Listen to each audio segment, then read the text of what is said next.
At dito tayo sa patungkol sa 2 foreign teams na interesado raw di umano maglaro para sa PBA na siyang nabanggit ni PBA Kume Willie Marshall na siyang titingnan raw kung kaya i-accommodate ang dalawa or i-accommodate lang ang isa.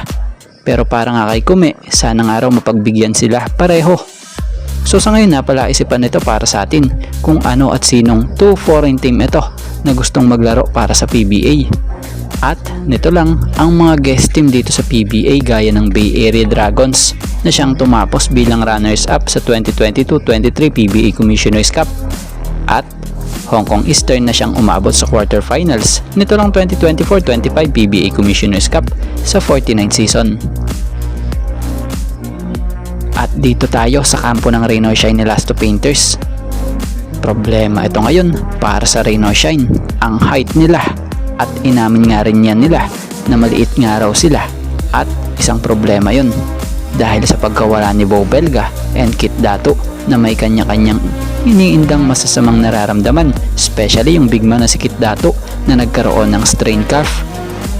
So bagamat nanalo nga sila kontra Northport na kung saay nakatulong din pa sa kanila yung pagkawala ni Arvin dulot ng injury, pero yung mga susunod nga na laban nila ay kanilang ang pinangangambahan, lalo pat makakatapat nga ay gaya ng mga malalaking team like SMB, Converge at iba pa.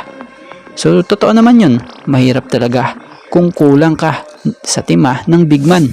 Biruin mo naman Bo Belga at Kit Dato ba naman, parehas yung big man na yan na modern type ang laruan.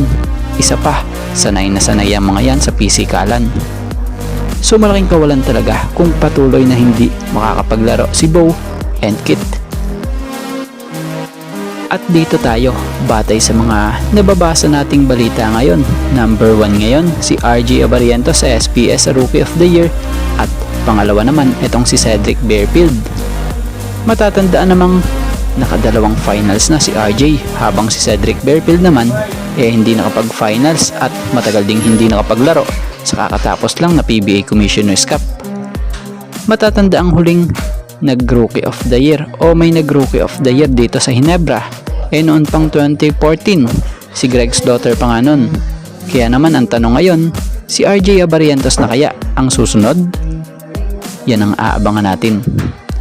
Pero para sa tito nitong si RJ Abarientos na si Johnny Abarientos, sana nga raw makuha ni RJ itong Rookie of the Year award sa PBA. Dahil nakuha nga raw niya yung Rookie of the Year sa KBL, why not dito naman, 'di ba? Para nga raw kay Sir Johnny, hindi niya pa nga raw ma-imagine na makakapag-pro si RJ. Pero nagawa niya nga raw niya through hard work. At sabi nga raw niya kay RJ, kailangan raw ni RJ gumawa ng sariling ikaw. Kasi syempre, mahirap i-fill in yung sapatos ng iba dahil meron nga raw siyang dalang last name sa likod. Dagdag pa nga nito, basta trabahuhin lang raw nitong si RJ, love naman raw daw nito at nag-e-enjoy naman raw si RJ gawin na kung saay pinagpala din naman talaga dahil grabe din naman daw yung hard work nitong si RJ. Bad news ito for Northport at syempre kay Arvin Tolentino. Kapansin-pansin nitong nakaraang Miyerkules lang nakitang ang nasabing Northport Star naka street clothes at hindi nakasuot ng panglaro nang humarap ang Northport sa kalabang Rain or Shine. Malaki ang naging kawalan ng presensya nitong si Arvin Tolentino sa laban ng team nila kontra Ross.